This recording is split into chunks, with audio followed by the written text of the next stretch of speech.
Hey everybody, welcome back to the Jim Paisley Podcast. Of course, Jim Paisley, your host.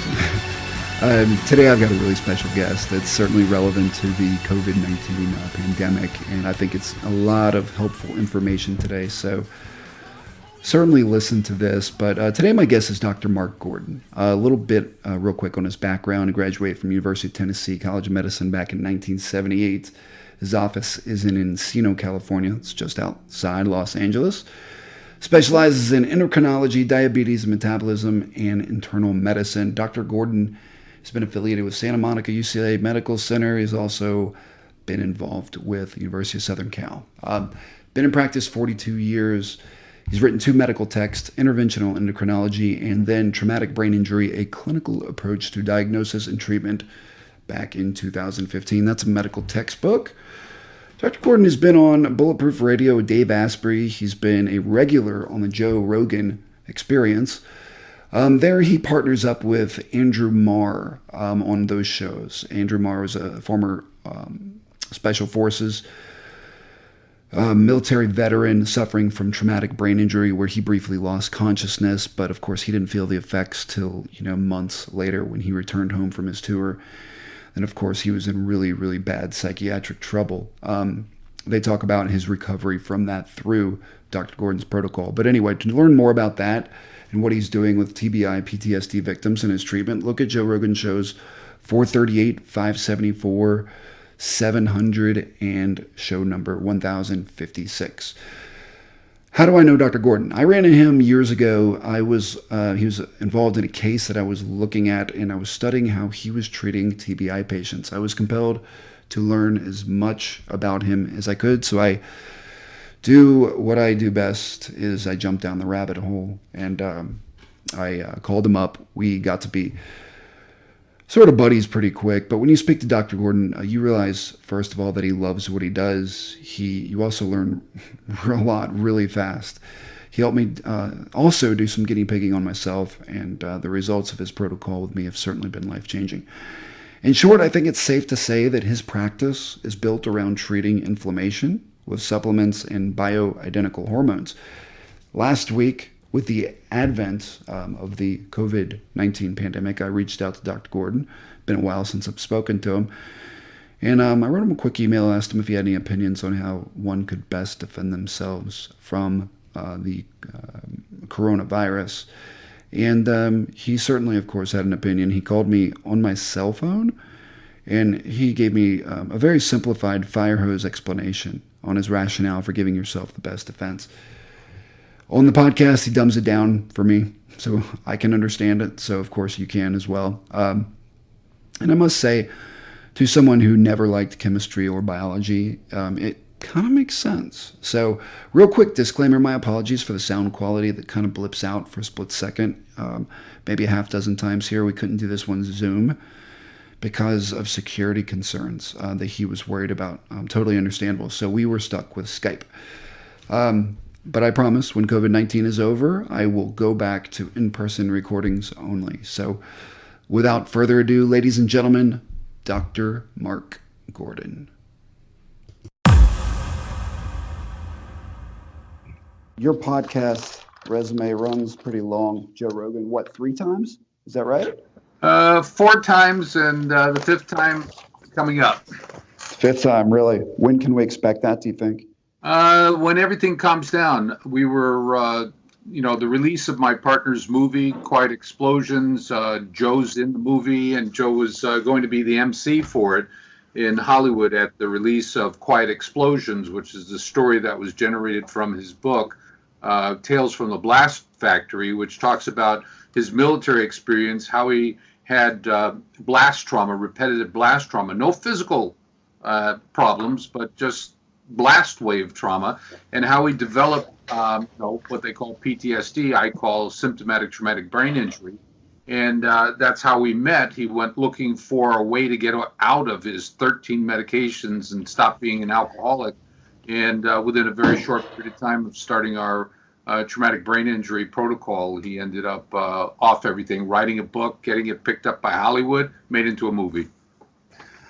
Okay, and I want to get into that in a few minutes, but, obviously the big order, the big story of these days is COVID-19. And of course, I emailed you last week and you already, and you called me back. Wanted to check on me, see how I was doing. You hadn't heard from me in a little while.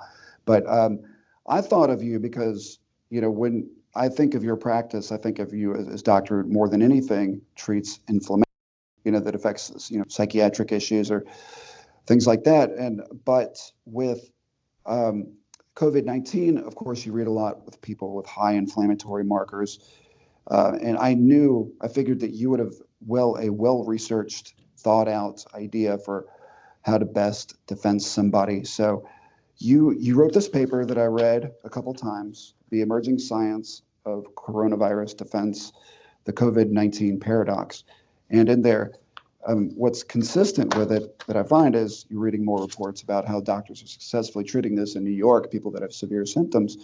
And what this does is kind of goes into the sort of the science behind that. So if you could talk about that for a little bit, Sure. I'd love to hear that. Well, serendipitously, I fell into this protocol, which appears to now being written about as a defensive mode for the coronaviruses, all the way back from SARS in 2003, which was in 26 countries and only, there were 774 deaths. Now we've got this COVID-19, which they're calling a novel coronavirus, implying that it is something that we haven't seen before. And that's really where the scare is all about. We haven't seen it before. Was it manufactured? Did it jump from animal to human, as stories are being told? It was out there. We just didn't recognize it. But the issue is my patient population over the past 25 years that I've been using a certain subset of supplements, of nutraceuticals, patients stopped having frequency of colds. If they did get a cold, they were less intense and the duration was much shorter. They were exposed at work to people with colds, and they usually get sick. They stopped getting sick. I had a guy in here who's telling me about his 3 children and his wife were all sick, and he didn't get anything. He's not sick. He said for 2 weeks they were sick. So I was looking many years ago at what we were doing, and zinc is a very important component. Everybody knows zinc has something to do with helping to defend us against colds. I go to the molecular level to see what the literature is of how the mechanisms are, how the mechanisms work. And it turns out that if you can get zinc into the cell, it will stop the ability specifically of the SARS virus, the coronaviruses. It'll stop them from replicating in our cells. And one of the articles that I sent you, or one of the hyperlinks that I sent you, was to a website which walks anybody through how viruses attack and infect our cells. The viruses need our protein synthesis mechanisms within the cell in order to replicate. They don't have their own means. They just inject our cells with the RNA or the DNA or the combination to help take over the control of the manufacturing plant to generate more virus. So there's a protein that it turns on, which is called replicase. It's a polymerase. It's another name's polymerase, but they call it replicase, and it helps to take over the replication mechanism of the cell for making proteins, for muscle and everything, to make virus. And it turns out that this replicase can be stopped, impeded by zinc. But the only problem is you can't easily get zinc into the cell. And the reason is because it's charged. It has a +2 charge to it. So the body has things that can help transport it from the outside to the inside. And those are called ionophores. And the ionophore for zinc, there are a whole bunch of them. The one that's being touted right now is the hydrochloroquine, the malarial drugs. It turns out that there's a whole bunch of safer products out there that have already gone through some major testing, which is in that paper that I gave you. Things like quercetin. And I've been using quercetin in my practice from way back in the NFL days when I was working with the NFL. Now they're cycling back because quercetin increases the power plants of the cell called mitochondria. And if you increase the mitochondria, you can also increase the production of energy, ATP. In addition, quercetin has this incredible ability to drop inflammation. And one of the issues with the COVID-19 is that the intensity of the inflammation is greater than they've seen before with other viruses. And it seems that the COVID turns on our immune system so radically that the immune system starts dumping these inflammatory proteins called cytokines into the system, and they're inflammatory. And that's why the lungs are being devastated so rapidly, is because the cytokines are being dropped into the system so fast that our body has no time to deal with it, so it gets inflamed. And one of the problems that's happening early on with the deaths in the ICU is because the inflammation of the alveoli, which are the little sacs that transfer oxygen from the outside world to the inside body, that the alveoli are so inflamed that when you use a respirator with pressure on it, it causes rupture of the alveoli. So it might be, contributory to the ultimate demise of the individual. So it's turning out that our defense system is hurting us. And that's the exact same thing that happens in the brain of patients that we see for all these years with traumatic brain injury. It ignites the inflammatory cytokines that lead to destruction of the brain as it does to destruction of the lungs. So quercetin was used in sports to increase mitochondria production of ATP, the number of mitochondria. It stops inflammation, so you get improvement in joint pains and peripheral pain. And it turns out that quercetin is a ionophore. It will carry zinc from the outside to the inside. So you get the benefit of trying to decrease this replicase protein. Yeah, it sounds like there's two benefits there, the anti-inflammatory benefit of quercetin and the blocking of the protein, correct? Right. Now, I didn't know about the blocking of the replicase until a few months ago. Really? When COVID started coming out, I was looking at our protocol that we use, and we just came out with a new product which is called Brain Care 2, which has quercetin in it in a liposomal formulation, so it gets absorbed rapidly. And we just started it in May of last year, and my population, they're not getting sick. And how I know that is every month they fill out a program questionnaire that tells me how they're doing. So I know on a month-to-month basis how our population is doing. Yeah, I used to send that form in to you. Then life was so good, I just quit. I got bored with it. Yeah, that's right. Well, when you reach the level that you've attained, when we reach a certain number, it's 0 to 10. When we get up to 9, 10, we change it to quarterly. When you're at 10, we move it to semi-annually. And if you're at semi-annually for a year and doing the same, we go to annually. And then at a certain point, we say, okay, enough. Excellent. X. I'll send in my form so you can add to your data. There you go.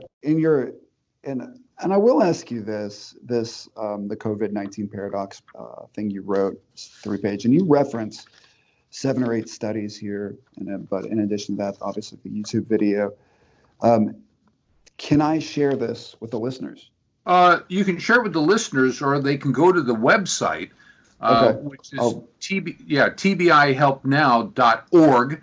And they click on the science, and the first article is the COVID-19 article that I wrote. That's version 5. I'm on version 6, which will be posted probably Sunday or Monday. So it just has additions of vitamin D and vitamin C.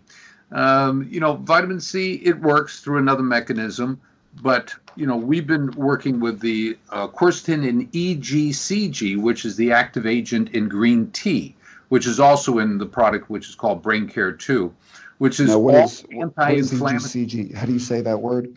EGCG? Don't even get me to try and Okay.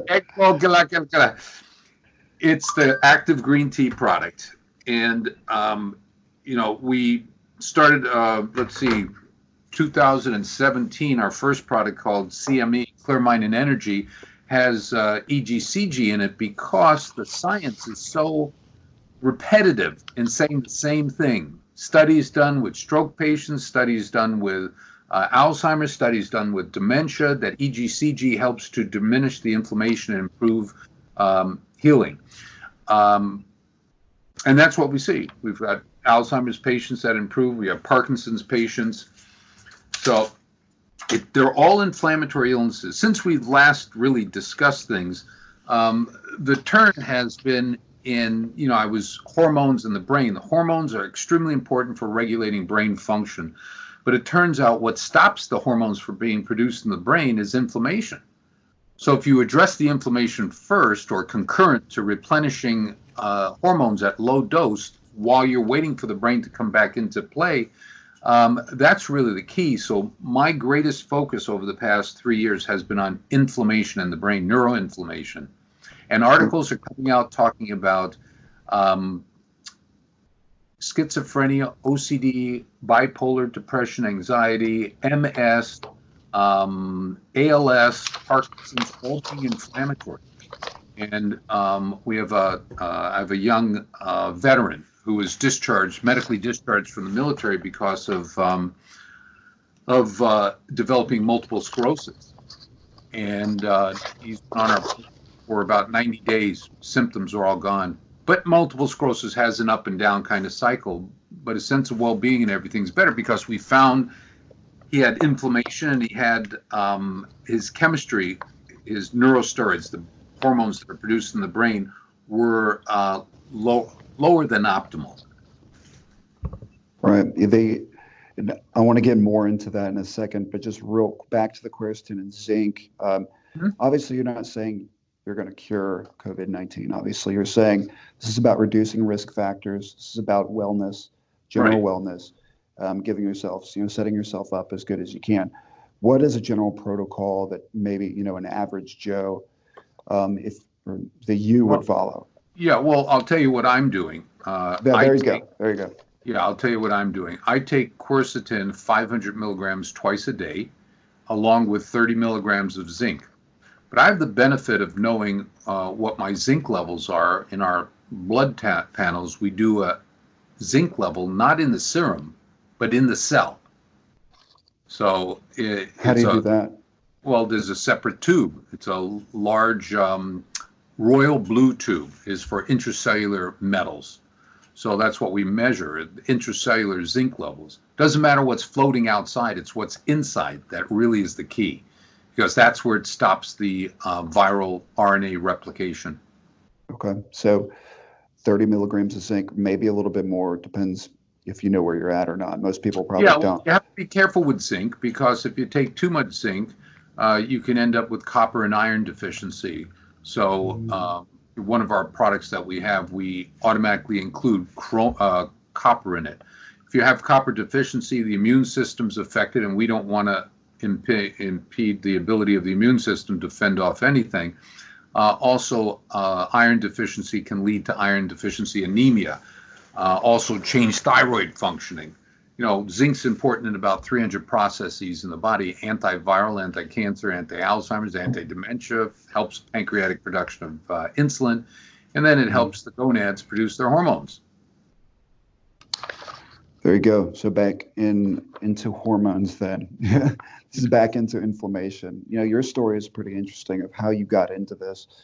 How did you get into studying all this? Was it just personal, or was it, because I feel like you've told this story a little bit before, and it kind of sounds a lot like my story. It's a combination of personal igniting the story and curiosity expanding it.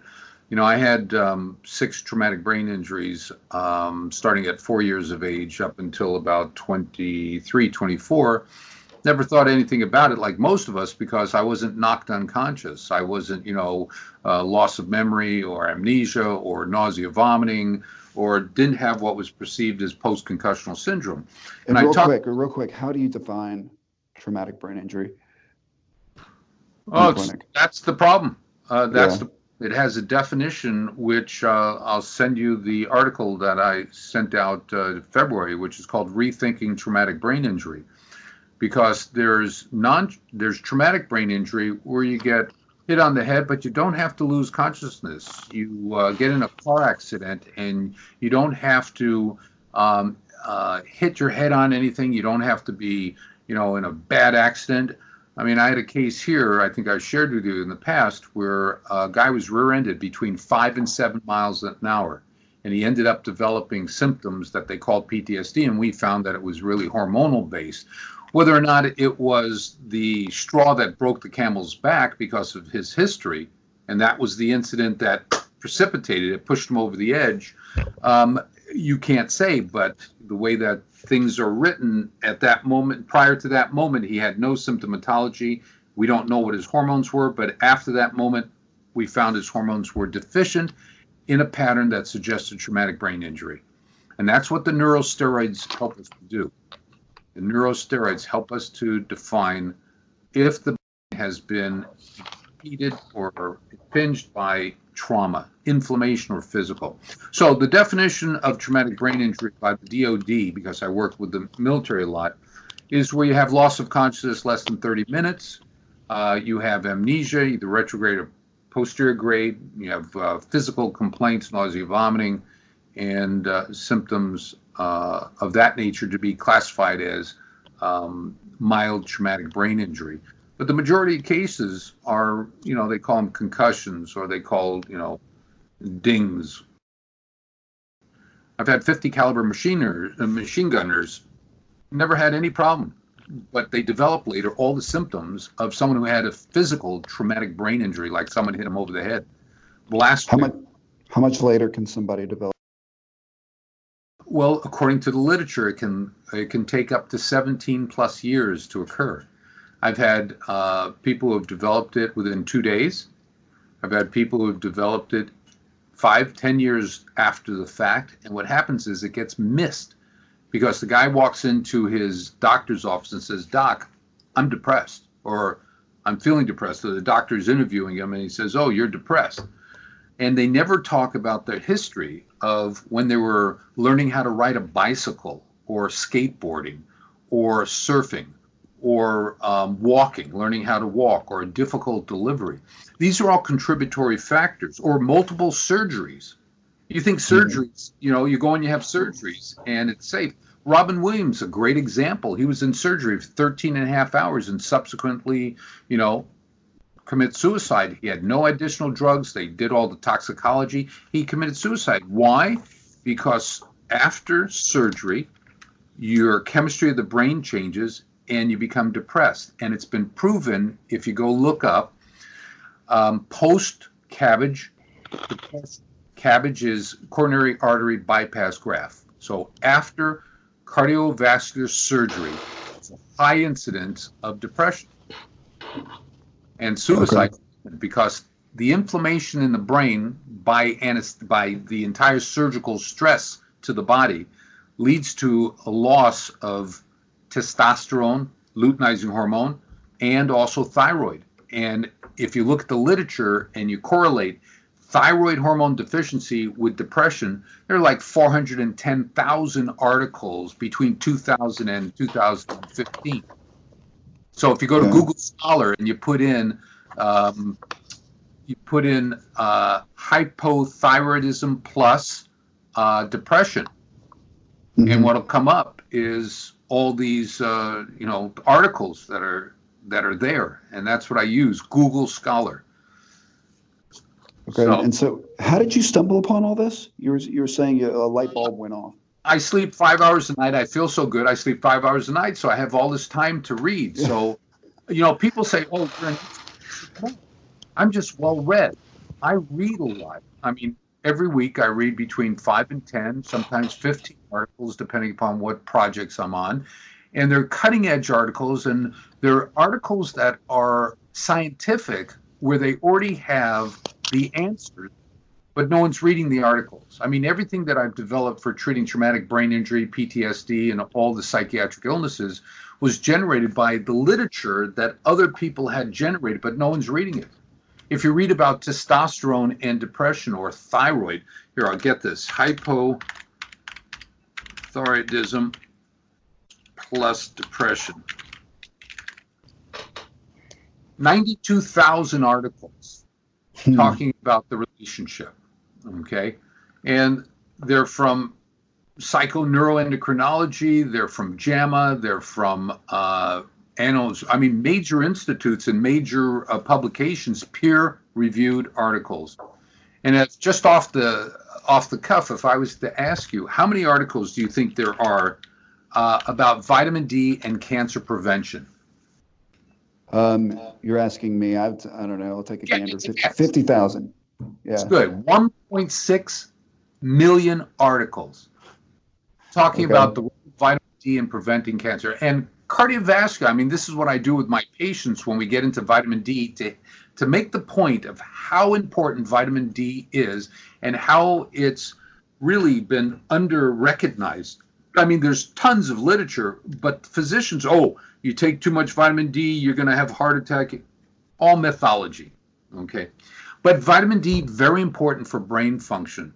It helps drop inflammation. Yeah. That's what they're saying about vitamin C and vitamin D in conjunction for treating COVID, because it helps the immune system, stabilize the immune system, so the immune system isn't overreactive. Okay, so to the military service, I know you do a lot with them. Like I said, you stumbled upon this years ago. I think you were studying fighters or something like this, and then they would have. 2004. Tell me about what was that about? Well, in 2004, I was asked to do a presentation on an area of endocrinology, which is hormones and how they influence the brain. So I was reading through articles about brain function and hormones and came across one article which was in pugilists, boxers in, of all places, Turkey. And it said that a high percentage, 73% of them, all developed growth hormone deficiency. And that was my aha moment, my epiphany. And I started looking at more literature about trauma and thyroid, trauma and all the different hormones that are regulated by the hypothalamus and the pituitary, and there it was. So I went back to my patient population that was from 14 years of age to 94 years of age and starting asking questions about trauma in their history. And everybody had trauma. They had a pre-morbid occurrence of a trauma. Now, were they all loss of consciousness? No.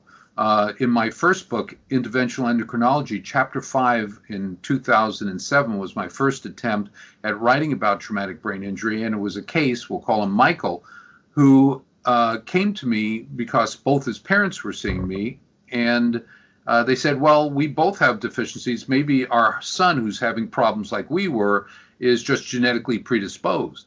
So I was treating him, and he was doing well. He was in a motorcycle accident with loss of consciousness in the hospital, and the neurologist after 3 days said, he'll do perfectly well. So what happened was send you on your way, right? Within a year, nosedive. And that's what I'm seeing after trauma and nothing's done. No prophylaxis is done. They nosedive. So anyway, I went back and I said to Michael, I said, have you had any accidents or anything, bumps on the head? And he said, yeah, when I was 18, he was 21 at the time. When I was 18, I had a motorcycle accident. Because up until that point, 2004, I never asked my patients since in California, 1986. Never asked them about auto accidents unless they came in because of an auto accident. And I don't do a lot of personal injury cases because I dedicate my time to the military and so forth. So that's how I got started in looking at neuroendocrinology, the hormones of the brain. Endocrinologists take care of the hormones below the neck, and I take care of them above the neck, though I did 25 years of endocrinology in practice and still do it. But what about cases, let's say you run somebody's blood work, they tell you about anxiety, depression, panic, whatever, similar to some issues probably that I had years ago, and that maybe the blood work doesn't necessarily show trauma, but it's just, what if it's maybe just shows primary hypogonadism or something like that, where the luteinizing hormone's doing its job, the pituitary is doing its job up there. It's just things aren't working out. But the guys, they complain about life's just not the same. They're depressed. They've got all these issues. Right. What do you, I mean, if there's no evidence of trauma, or is there anyway? I mean, Well, that is the challenge. The challenge is we're relying upon range for testosterone can be from 300 to 1200. So what happens if the person comes in at 333 and they have all the symptoms as someone who's down at 200? let's say 98%, 98% of doctors will say you're fine. Correct. Get out of here. You're normal. Yeah, that's not the issue. And then they'll say your problem is you're depressed. That's right. That's right. Also, most of the laboratory testing is not comprehensive. So it's just snippets of little areas. You have a car, it's got 4 brand new flat tires on it, and you get to choose one tire to fill up with air, and then you get to drive. Our body has 4 key hormones in it, and then a whole bunch of supportive ones. And that's the reason why we've been missing how to treat anxiety, depression, postpartum depression. In fact, April of last year, April 24th of last year, a new drug came out, which is called brexanolone, which is $34,000 a year to treat anxiety, depression, postpartum depression. Our product that we use, our P5 that we use, is $105 a year. And P5 converts into the active allopregnanolone, which is neuroprotective, neuroregenerative. It helps you sleep. And that's one of the things that we see in our military with blast trauma. They all don't sleep. And when you measure their allopregnanolone or pregnenolone level, they have none. You get the normal, they get better. I think I told you about the lawyer that I saw from Minnesota who flew in, who was in a head-on car accident, was in the hospital in a coma for about a week. He gets out, he regenerates, rehabs. He's 6 months after the injury. He's back in the office doing great, and he suddenly develops morning panic attacks. Wakes up and has morning panic attacks. Nothing in his history of any kind of psychiatric, psychological, reactive type of personality, but he develops that morning anxiety. We ran his labs. We found pregnenolone was non-existent. We put him on his pregnenolone, $105 a year. 2 weeks later, he calls up and says, "Thanks for your help. I got it from here." Really? He didn't need it. I mean, that was it. And that's the hormone that's lost in Alzheimer's disease and dementia disease, frontal lobe dementia, pregnenolone, allopregnanolone, all the byproducts of pregnenolone, which all come from where? Where does pregnenolone come from?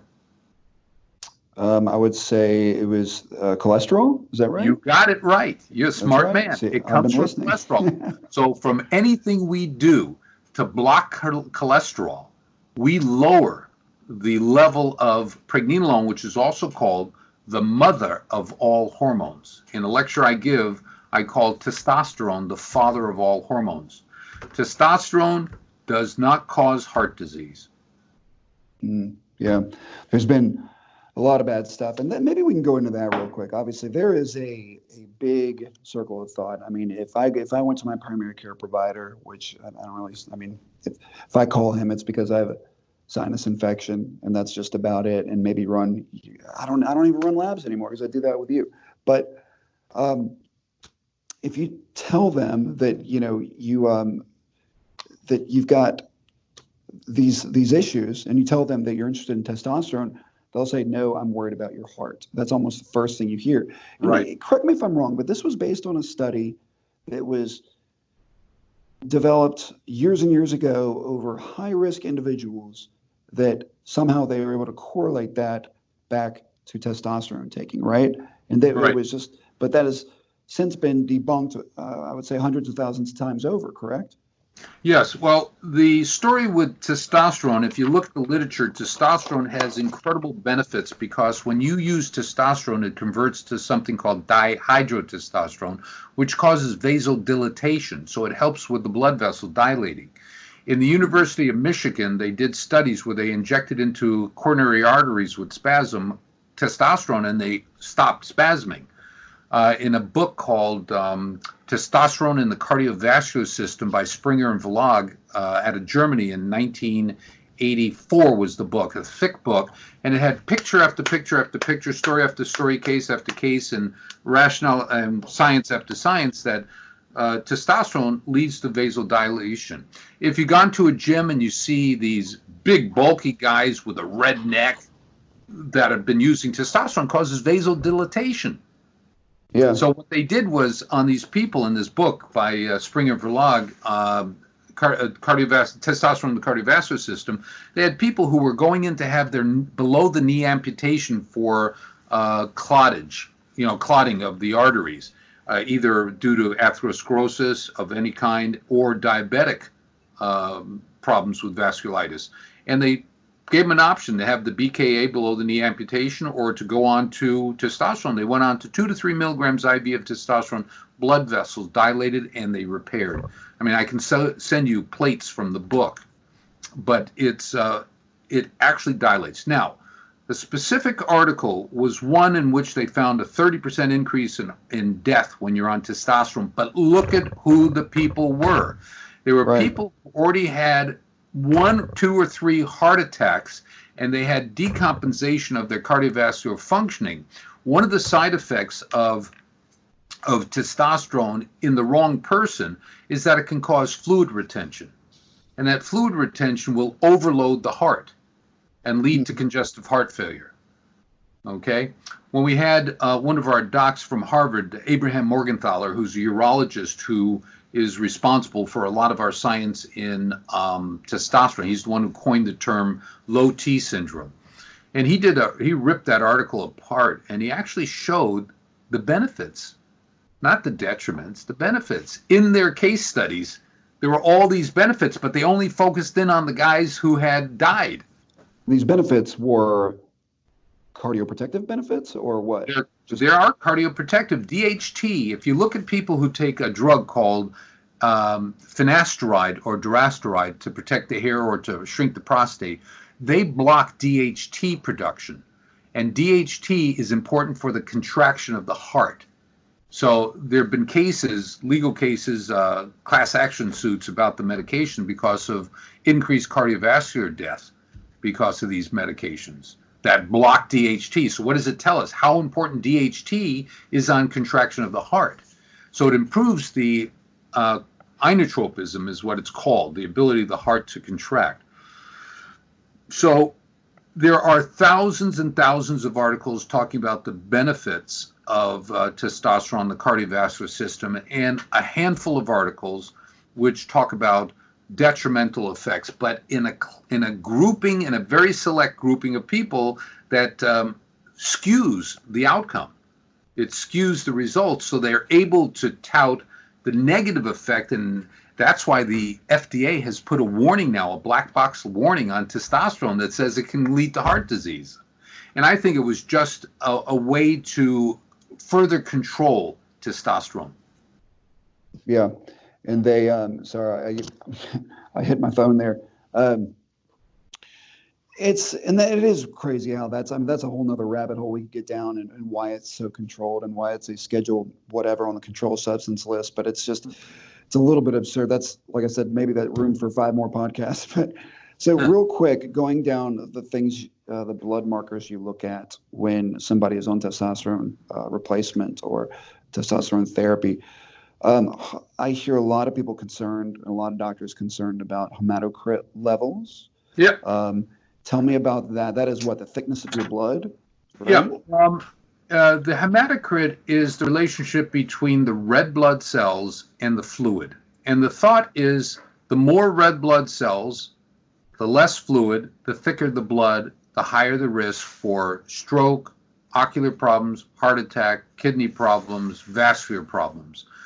But one of my colleagues, gentleman by the name of Dr. Neil Rouzier, did a presentation that was just awesome. What he did was he looked at the hematocrits.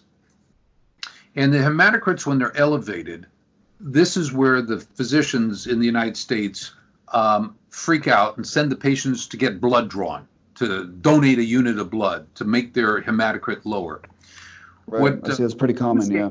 Yeah, it happens common. What Rouzier did was he looked at areas of the world where the hematocrits are naturally elevated, just like someone on testosterone. So he looked at people living in Denver, Machu Picchu, in St. Andrews in Nigeria, or where it's 10,000 feet. The guys who come to run the marathons in New York, because they have the benefit of being in thin air, they get more hemoglobin. So what he found was he looked at the risk for all those things that we fear of here in the United States from using testosterone, which stimulates the bone marrow to make more red blood cells. And I've had patients who had chronic anemia that no one could fix. The minute they had their testosterone brought back to a physiologically normal level in the median, the midpoint, their anemia disappeared, because the effect of testosterone on the bone marrow is like a product produced by the kidneys called erythropoietin, which stimulates the bone marrow to make red blood cells. And they believe that it is the dihydrotestosterone that stimulates the bone marrow to function like erythropoietin, and that's why you get an increase in the red blood cell production, and the HCT, the hematocrit, goes up. Normal hematocrit is, they'll take it up to 50, but we have people that have gone to 55, 60, no symptoms, nothing whatsoever, and they've had people living at high altitudes who have 55, 60, and that's high altitude syndrome. When you go into a higher elevation than you're used to, like moving from sea level to Denver or Boulder, or any of the high elevation locations, your ability to breathe in and carry oxygen is less than optimal for that altitude, because your air is thinner. You don't have as much oxygen, or the ability to get it in. And then, okay. So, so the bottom line to your question is, for here in the United States, if someone's hematocrit goes up, I let them read some of the articles about the different locations of the world where they have higher hematocrits than them, with no greater risk for heart disease, stroke, eye disease, kidney disease, or kidney clogs. And possibly, does this go back to treating not the numbers, but the person? So if they're not having symptoms, then they're probably going to be okay. But if they are having symptoms, maybe you take action at that point. Well, they want to be preemptive, or they want to be predictive in risk factors. So, okay, you're walking around with a loaded gun against your temple, with the safety off, what's your risk factor there? And that's what we look for. We look for risk and benefits. But, if you look at the logic between what's going on, it makes a lot of sense that people at high altitude with high hematocrits don't have any increased heart disease or any symptomatology, as we're stating that it can occur here. And do we see it? Well, any opportunity that situation occurs where someone has a heart attack and they're on testosterone, they're going to take advantage of it. They're going to point the finger at testosterone. So you have to have disclosures, which we have lots of disclosures. But I try to teach, as I taught you, the rationale behind the science, not the rationale, but the science behind what we're doing, and therefore why we do what we do. Okay, speaking of science, get to the next thing that a lot of guys talk about in the groups, I guess, that I just quit responding to. I gave up. But you, generally speaking, don't like AIs, those aromatase inhibitors, as a way to deal with increased estrogen as a byproduct of testosterone therapy. What is the science behind why AIs are, quote, as you say, poisonous? They're poisonous to a multitude of systems in the body. Number one, they inhibit nitric oxide synthetase, which decreases the blood flow in the brain. Nitric oxide, nitric oxide, very important. Estradiol directly increases growth hormone production in the brain, and also the stimulation of growth hormone in the liver. Growth hormone produced 8 at night to 4 in the morning from the pituitary goes to the body. The liver is 75% of where it functions. And so what happens on the liver is it produces 9 proteins. It needs estrogen and growth hormone to produce those, stimulate the production of the hormones. So if you shut down studies on how males need estradiol for us to have great libido, our sex drive is predicated on a good balance between estrogen and testosterone. Added, If you look at studies on women who have had hormone replacement HRT, which included estrogen, and women who did not, when you looked at those who had stroke or who had dementia, the ones who had stroke or dementia didn't do well. The ones who were on estrogen, progesterone did better. And that's because estradiol is important for neuroplasticity, our brain's functioning, also regeneration of neurons. They found it. You look up stroke and estradiol and you see the articles that talk about the benefit. And in Georgia, they did the studies on progesterone being protective of the brain in the PROTECT study. The first one was probably the most correct one. The benefits were 50%. And then they did a second one, which basically refuted the first one. But if you look at their methodology, they changed the method and lowered the dosing of progesterone. So it wasn't apples to apples. If I put $1 worth of gas in your car versus $10, there's a little bit difference in your where you drive. Sure. We talked about it so much here, and we've only got a couple more minutes, and we got to wrap this thing up. But you also treat women. Is there a typical protocol that women? I mean, you think of women and testosterone, you think of testosterone being a male drug, but no, this is obviously something that women naturally produce as well. I mean, when women get above, say, 45, 50, they're sort of at no man's land. There's a lot of, I can only speculate as far as what I hear, what they go through from the medical community. But how do you address women? And how do you treat them? I run the laboratory testing, and if I find that they're deficient in testosterone based upon the medical community ranges, I don't go outside of that. If they say the range for free testosterone is 1 to 4, we go to 2.5. We bring them up towards 2.5 slowly. And as they get to 2.5, that's where they get the benefits. I mean, do you do that via injection? Do you do that creams? What? What's that? Do you do that via injection, via creams, or what? I mean, how does that work? We developed a vaginal cream, and the reason for it is because it's the lowest dose of estradiol, estriol, testosterone, progesterone, and it gets absorbed much better. Topical application of testosterone will cause hair growth, will cause, acne, and because of the 5-alpha reductase converted to DHT. So we use it intravaginally is 99% of what we do. And women, look at it questionably at first, but after 30 days, seeing the improvements. And our oldest patient right now is a 74-year-old female who's doing phenomenally well. Her 75-year-old veteran husband finally came in to get on the program.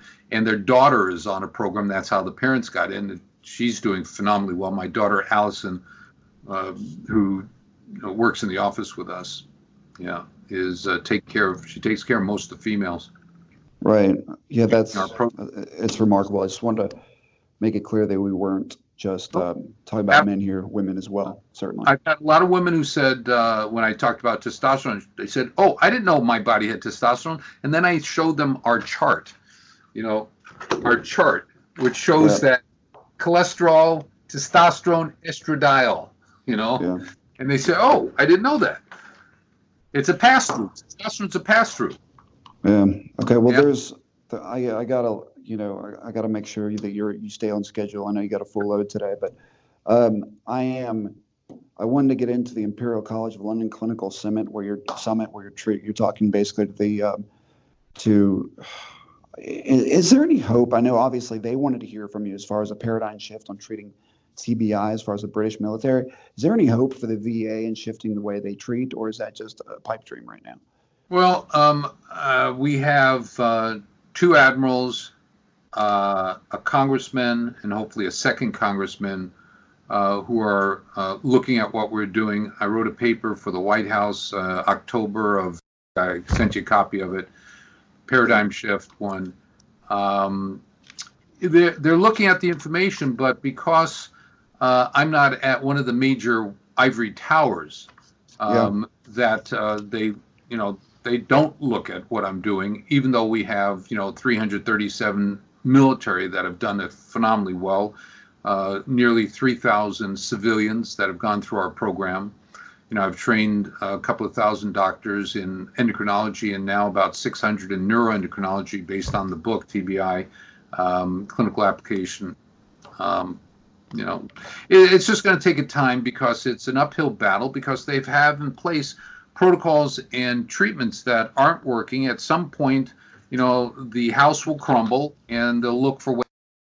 I'm sending my book to as many of the congressmen and senators that are on veteran organizations, veteran panels, committees, to try and get them. And my military patients who are high up there are introducing me to people to expose them to this.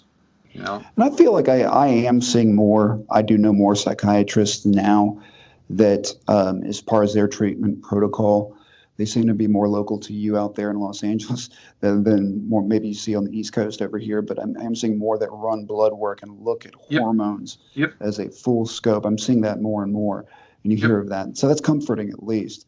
Right. So, but that's pretty cool. I think it's this, like I said, at the base of all this is inflammation, and that's how we look. Obviously, you looked at COVID-19. That's how you treat TBI. And I remember your study that you sent me, 459 participants in your study. And I did the math, approximately 37% of these are off all psychotropic medications. I think that's pretty incredible. And the others, obviously, what it does, it seems to me, it's pretty obvious, it helps things work better. Maybe they're not off all medications, but things obviously work better. Their brains are better. People are healthier. Again, less inflammation, So I think it's remarkable. You've obviously changed the trajectory of my life. I can never thank you enough for that. So, and my pleasure. Certainly. Anything else you want to add? How can people find out about more about you? If anybody wants to, find a platform to start learning, if they go to our new website, which is tbihelpnow.org, it has on it articles, videos. I did post on that site the COVID paper that you have, as well as instructions how to get to the under the media. The first video will teach anybody how viruses attack our body and talks about zinc and how important zinc is. He also talks about hydrochloroquine, and it's a doc out of Johns Hopkins. So, very credible in virology, a very credible doc, very good work. I've looked at a number of his projects, and he's done very, very well.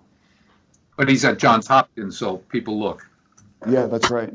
That's right. Well, you've got some great university affiliations too. I'll probably leave those and name drop in the show notes. So no, I don't do that. All right, that's fine. That's fine. Well, thank you so much for coming on the podcast. And this has been this is my first Zoom. I usually like to show up in person and have good audio. But this will do, especially in these isolation times. Absolutely. All right, I got my patient on call. Take care. All right, thank you, Dr. G. Take care. All right.